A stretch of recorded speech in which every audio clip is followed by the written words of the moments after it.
Доброе утро. В это утро природа щедро наградила нас неописуемым представлением на Язевом озере. Такой эффект я видел впервые. От увиденного у меня было ощущение, что мой сон все еще продолжается. Ай-яй-яй, что за красота! Боже.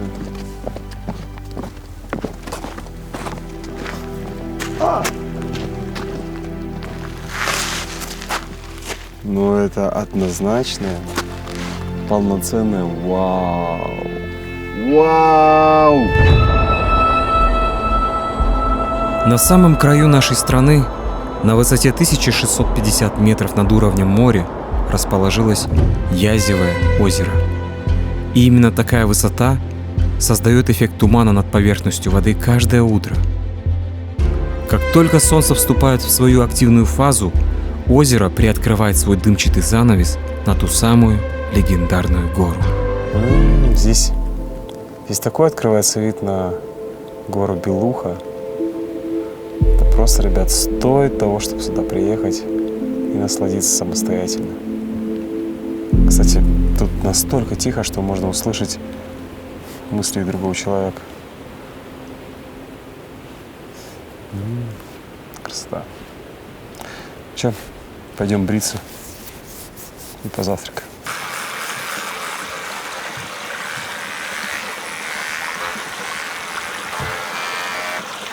Где-то сейчас грустит один барбер. Фархат, прости. Я научился это делать самостоятельно. Овсяная каша на природе – это больше, чем просто каша. А овсяная каша с курагой и изюмом – это больше, чем просто овсяная каша на природе. А овсяная каша на казане – это 1Х каша. 1Х каша – самая надежная ставка на завтрак. Завтрак готов! После утренней трапезы мы начали собирать наш передвижной лагерь. Наш следующий вау ждет нас в 5 километрах от Язевого озера. Для этого нам нужно проехать вниз по течению реки Язевая.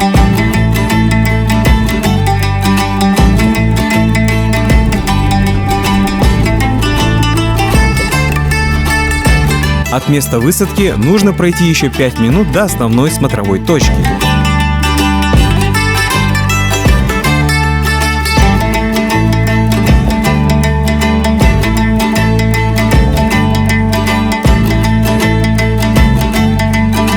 И на этой точке открывается вид на каскадный водопад Язевый. Но и этого вида нам было мало. А тут еще гид Ярослав подсказал, что выше есть еще одна смотровая точка, и там абсолютно эпичный вид. Я понял, что не найти мне покоя, и объявил съемочной группе, что нам предстоит пройти еще на 500 метров выше. Они расстроились, но как только мы дошли, стало ясно, что все было не зря. Каскадный водопад Язевый. Неожиданное вау, которое спряталось в этом диком хвойном лесу. Наш путь на следующую локацию лежал через могучую реку Белая Берель.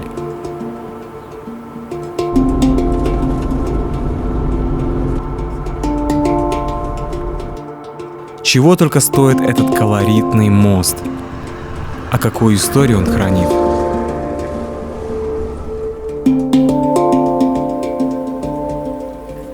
А эта березовая роща словно портал в места, куда отправляются люди за чем-то большим, чем просто отдых.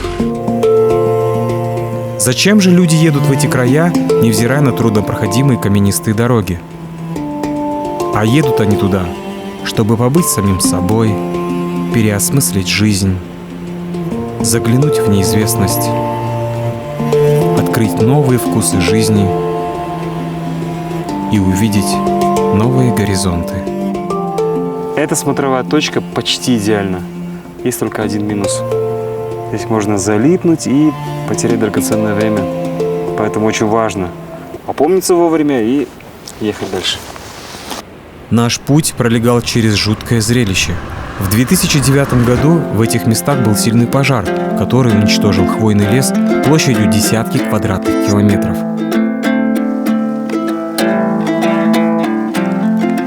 Но главной неожиданностью дня стало горное озеро, которое незаслуженно обделено вниманием туристов.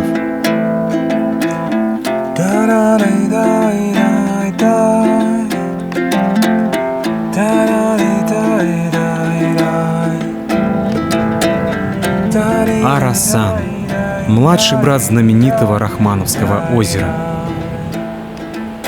И на берегу Арасана ко мне пришло музыкальное вдохновение. А теперь я раскрою вам тайну, как рождаются песни к каждой передаче. Сначала на месте «Вау» приходит вдохновение, пишется музыка и основной мотив. А уже по дороге домой я пишу текст песни. После возвращения записывается аранжировка и голос на студии. Я верю, что в этих песнях я могу глубже поделиться моими чувствами о прошедшем путешествии. И я словно Акын с Гиталеле, что увидел, о том и спел. Путешествовать и петь. Работа мечты. Не так ли? Так неожиданно мы встретили очередное «Вау». Мы проезжали мимо и спрашиваем, что за озеро. Наш водитель говорит: да это просто болото. Ничего себе болото, это же целое «Вау». Между прочим, это озеро Арасан. Неожиданно. Каждый раз, когда я был на Рахманах, я проезжал мимо. Даже не думал, что здесь, когда ты подходишь к побережью, открывается невероятная красота. Очень атмосферно. И здесь написалась мелодия уже. Осталось написать текст. Ух ты! Классно. Здесь мы сегодня будем обосновываться. И где у нас будет палатка? Там? Где там, хотим, да? Там, где ровно. Все.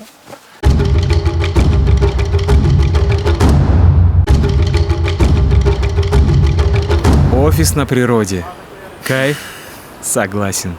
Напоминаю вам, что во время съемок этого выпуска мы были в составе обычных туристов, которые отправились в 5-дневный тур по Восточно-Казахстанской области.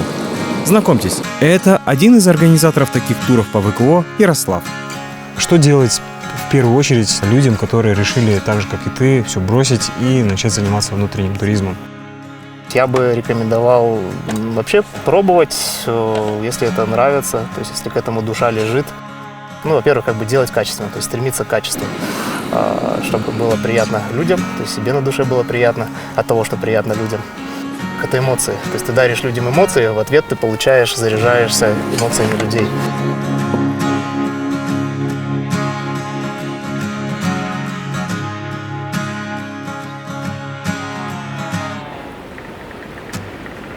Этим утром вместо уже привычной пробежки я с туристами отправился в пеший поход на перевал.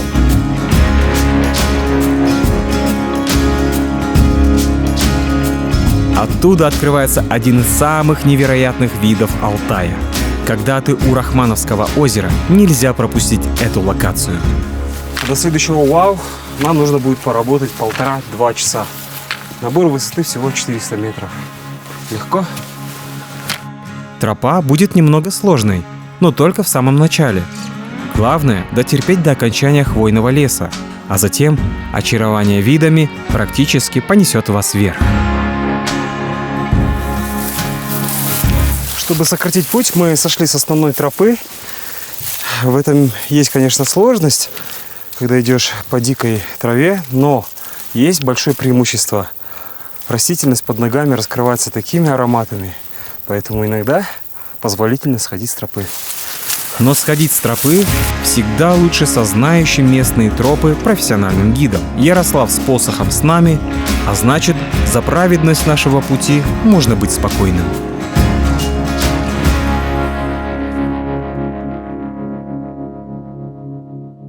Перевал радостный. Это вау! Здесь открывается просто вау вид на гору Белуха. Кстати, Белуха — это священная гора всех алтайских народов, которые проживают именно здесь.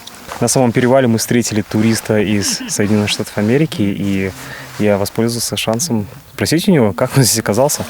So I was in business for Almaty and decided to take a trip here to see the beautiful nature and experience wild Kazakhstan. So how do you find the tourism of Kazakhstan? I can only talk about the northeast, but it's fantastic. It's wild, it's adventurous. I love the food. It's really big, so it's really something to think about your purpose and think about your life. Я солидарен с Питером. В этом месте мне тоже захотелось подумать о главных целях моей жизни. И для этого лучше способа, чем медитация, не найти. Благо в этом месте, куда ни пойди, везде можно найти уединение для этой практики. Знаете ли вы, что прогрессивный мир использует светские медитативные практики для улучшения качества своей жизни? Я часто использую медитацию, чтобы без спешки и суеты добраться до самых важных вещей моей жизни. Ведь только познав важное, можно найти свой путь к счастливой и осознанной жизни.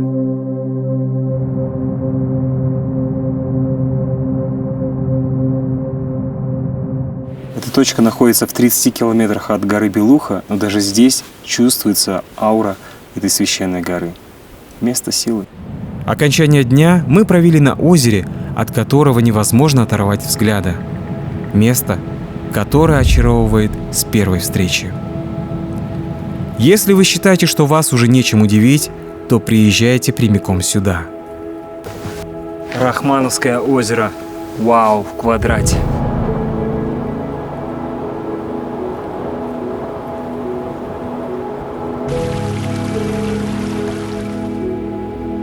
Рахмановское озеро – одно из самых красивых горных озер в Казахстане, но оно имеет не менее красивую историю открытия. По легенде, охотник Рахман преследовал в этом районе раненого морала. Ища спасения, животное неожиданно вывело человека к сокрытому высоко в горах чудесному озеру. Как только Рахман решил приблизиться к нему, животное, будто исцеленное божественным чудом, ускакало прочь. И Рахман понял, что вода этого озера имеет целебные свойства. Об этом свидетельствуют термальные источники на берегу озера.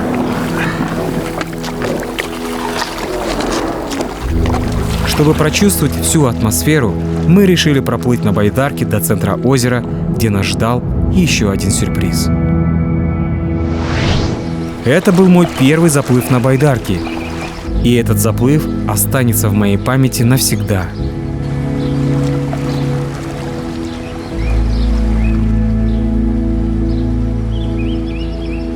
Мы доплыли до самого сердца озера, и нам открылся спрятанный и изящный водопад Косы Вероники.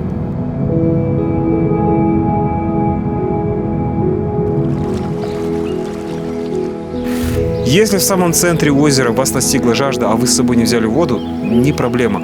Потому что настолько озерная вода чистая, что можно зачерпнуть и спокойно пить. На.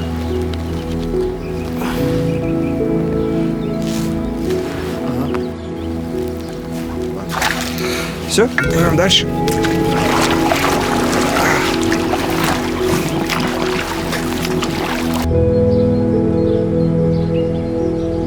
А радуга улыбалась нам вслед, благословляя на дальнейший путь. После такого теплого приема отказаться от озерной воды было как-то неудобно. Это был вау-заплыв. Рахмановское озеро. Просто большая любовь. О, хорошо. Все. Я устал и хочу любить.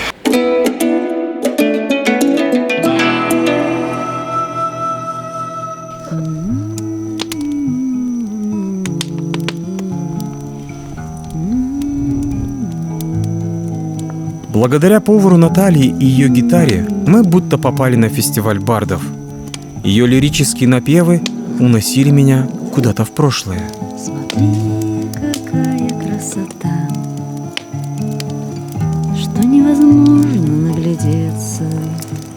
Ты не целуй ее уста. За этот вечер песню «Смотри, какая красота» она исполнила на бис 3 раза.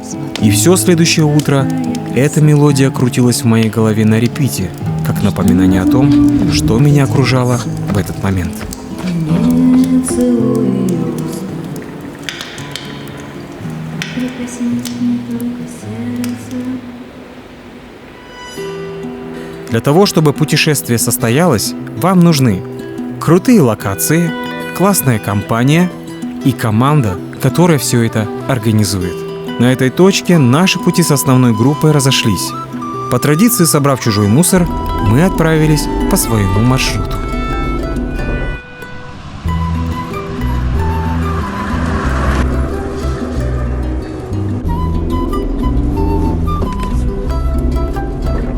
В селе Катон-Карагай нас в гости ждал вау-домик. Это Зарина. Она 4 года назад переехала из Алматы в это село и открыла гостевой домик. В нем гости оздоравливаются с помощью натуральных трав, меда и практик йоги. Мы заехали узнать, как дела у Зарины, ну и попить чая. А попали мы на целую чайную медовую церемонию. После 5-дневного путешествия чай, заваренный на травах Алтайских гор, миндаль, финики, курага и шарлотка, исчезали во мне мгновенно. А гвоздем нашего чаепития был он – алтайский горный мед. Зарина и ее мама на основе местного меда создают различные лекарственные снадобья. Вау. Просто вау. Действительно, вот это вау-мед. В этом гостевом доме можно отдохнуть, поучаствовать в ретритах и просто пообщаться со смелым и созидательным человеком Зариной Мастикбаевой. Из всех мест в Казахстане ты выбрала именно Алтай? Конечно. А почему? Ну, с 2010 года я начала ездить сюда каждый год. И с каждым годом я исследовала, осознавала величие, историю, роскошь природы Алтая.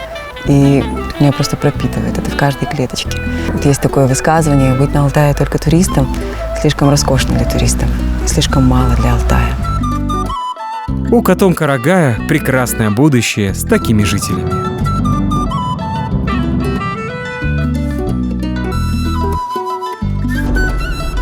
Покинув село Катон-Карагай, мы направились в сторону города Усть-Каменогорск, чтобы завершить наш долгий путь. Отметил для себя 3 важных пункта. Невозможно не влюбиться в Алтай, невозможно забыть дни, проведенные тут, и невозможно описать словами здешние живописные дороги. Теперь вы понимаете, почему, побывав один раз на Алтае, люди возвращаются сюда снова и снова, а некоторые и вовсе переезжают. Задумался и я. А в заключение нас ждал еще один вау. Утром 7-го дня путешествия мы отправились в место, где от увиденного перехватывает дыхание, и мир наполняется новыми красками.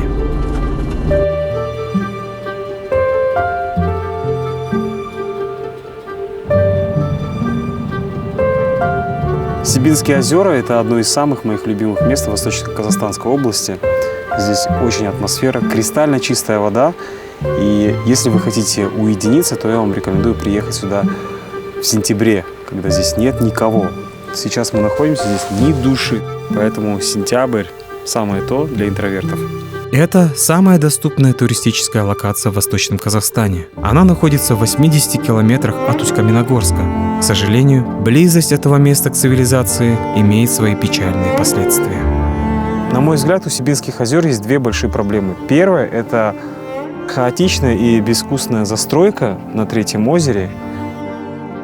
И вторая – наша культура отдыха на природе или ее полное отсутствие.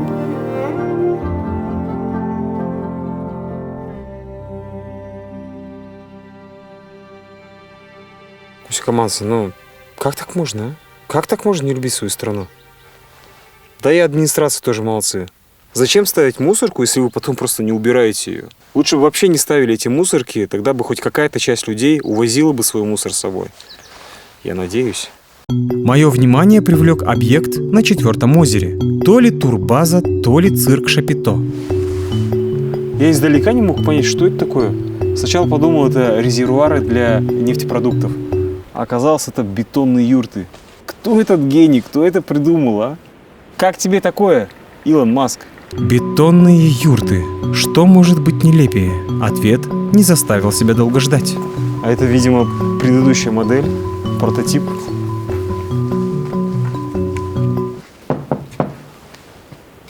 юрта из фанеры.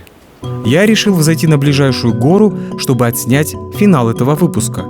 Но мой путь преградил представитель этой зоны отдыха. Да, Так правильно или все. нет? Это ваша частная территория. Ага. Она в аренде на 50 лет, то же самое считается частной. И гора тоже в аренде, да? Да. Арендовал гору? Черт возьми, да кто ты такой? А вы кто? Я сторож, Сторож? старший охраны. Лучше бы так следили за арендованной территорией. Куда бы ни пошли, ситуация была аналогичной.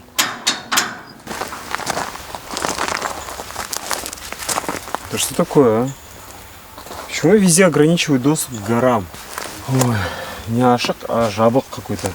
Но меня было не остановить, и пришлось пойти на крайние меры.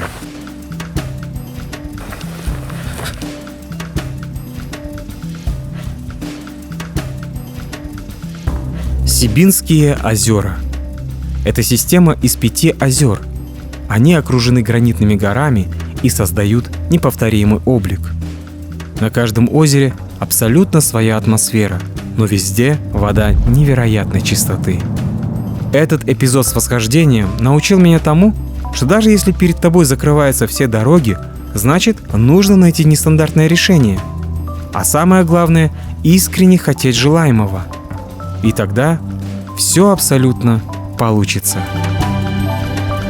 Это вау-вид на 5 звезд. С этой точки открывается вид на 3 озера из 5 Сибинских озер. И, к сожалению, именно здесь заканчивается наше вау-путешествие по Восточно-Казахстанской области ВКО. Всегда в моем сердце, где бы я ни находился. А в завершении по традиции песня об этом незабываемом путешествии.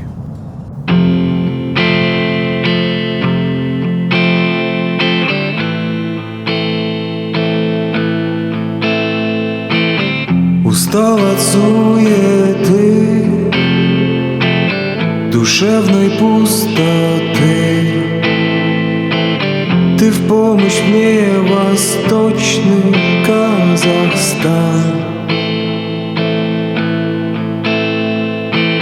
Кингериш и Шекермес, мой самый лучший антистресс. Пейзажи из других планет, и этим вау. Миллионы лет. Это не сон, и это не сказка, но знай, мотивы моего Востока.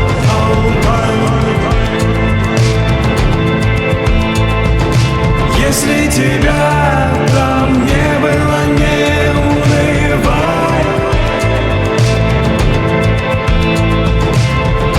Он ждет всегда Восток, Алтай. Там на краю страны, в местах небесной красоты, умор какой наполнилась душа. На Язевом я стал сильней, а на Рахманах чуть добрей. Мой компас мудрости гора Белуха. Это не сон, и это не сказка, но знай, мотивы моего Восток, Алтай. Если тебя там не было, не унывай. Он ждет всегда Восток, Алтай.